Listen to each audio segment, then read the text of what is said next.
নমস্কার। রিং ওইং নমস্চণ্ডিকা ওই রক্ষ রক্ষ হুম পরশোয়া। আমি গৌরাঙ্গ আগমবাগীশ।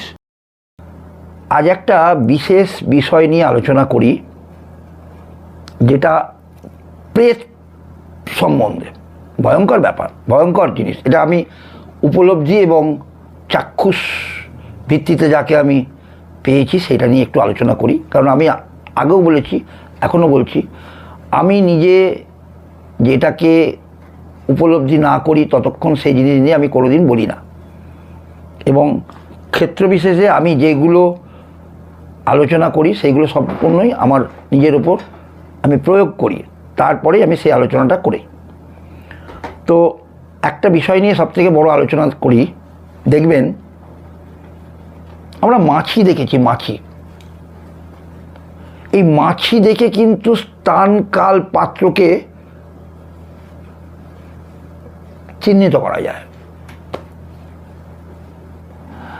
আপনি দেখবেন মাছি নানান রকম প্রকারের মাছি আছে। একটা ছোট ধরনের মাছি আছে, ম্যাক্সিমাম সময় ফল পাকড়ের মধ্যে থাকে, হয় ফলের গন্ধে আসে। আর একটা মাছি আছে দেখবেন সবুজ বর্ণের মাছি, তাদের চোখগুলো লাল টকটকে থাকে।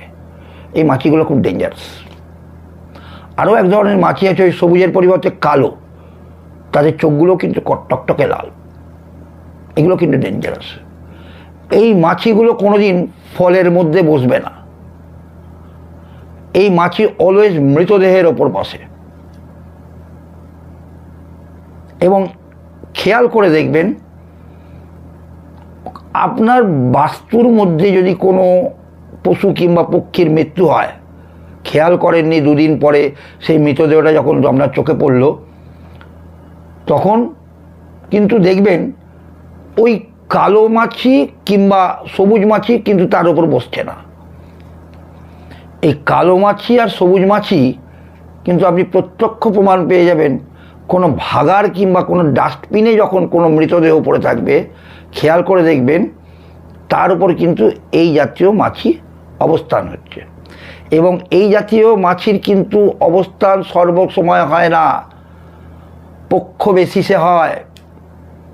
খেয়াল করে দেখবেন কৃষ্ণপক্ষের ত্রয়োদশী থেকে অমাবস্যার মধ্যে যে মৃতদেহগুলো কোনো ভ্যাট অথবা ডাস্টবিন অথবা ভাগাড়ে পড়ে থাকে, সেখানে গিয়ে দেখবেন ওই মৃতদেহের উপরে সেই জাতীয় মাছির আকর্ষণটা বেশি থাকে। মাছি কিন্তু প্রেতকে জানান দেয়। প্রেত লোকের একজন অনুচর হয়ে কিন্তু মাছি আসে। এই মাছিকে আপনি হাজার চেষ্টা করলেও মারতে পারবেন না।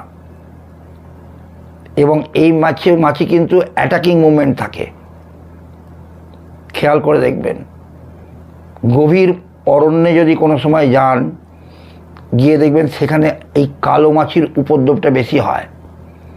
আমরা ভাবি মৌমাছির একটা জাত, বাট না, এটা মৌমাছি নয়। যে মাছি, জেনে রাখবেন, নোংরা জায়গার মধ্যে বসে, সেই মাছি কখনো ফলের মধ্যে বসবে না, ফুলের মধ্যে বসবে না। যে মাছি ফুল ফলের মধ্যে বসে, সেই মাছি কোনোদিন ক্ষতিকর হয় না। মাছি আমাদের রোগ বহন করে। খেয়াল করে দেখবেন, যে মাছি আমাদের ফুল ফলের মধ্যে বসে, সেই মাছি কিন্তু আমাদের কোনো রোগ বহন করে না। যে মাছি কোনো পচা জিনিস কিংবা কোনো মৃতদেহের ওপর অবস্থান করে, সে কিন্তু অবশ্যই রোগ বহন করে। রোগ কখন হয়? যখন আমাদের শরীরের মধ্যে নেগেটিভ এনার্জি যত বেশি আমাদের শরীরের মধ্যে আমরা তাকে ওয়েলকাম করব, তারা যত বেশি আমাদের শরীরের মধ্যে প্রবাহিত হতে থাকবে, তত বেশি আমরা কিন্তু রোগ জ্বালার মধ্যে উপস্থিত হব। এমনও অনেক সময় দেখবেন, এমন অনেক রোগাগ্রস্ত ব্যক্তির ওপর মাছি আবির্ভাব ঘটেছে। ঘটছে। হাজার চেষ্টা করলেও আপনি সেই মাছিকে তাড়াতে পারছেন না। খেয়াল করে দেখবেন সেই সময় যদি আপনি কোনো ঈশ্বর প্রদত্ত বীজ মন্ত্র কিংবা আপনি কোনো কিছু নাম, ঈশ্বর নাম স্মরণ করেন, দেখবেন সেই মাছি উড়ে বেরিয়ে চলে গেছে সেখান থেকে। প্রত্যক্ষ প্রমাণ এগুলো। মাছি নিয়ে আলোচনা করলাম। পরবর্তীকালে আমি আবার এই মাছি সংক্রান্ত ব্যাপার নিয়ে আবার নেক্সট ভিডিওতে আমি আসব। সবাই ভালো থাকুন এই কামনা করি।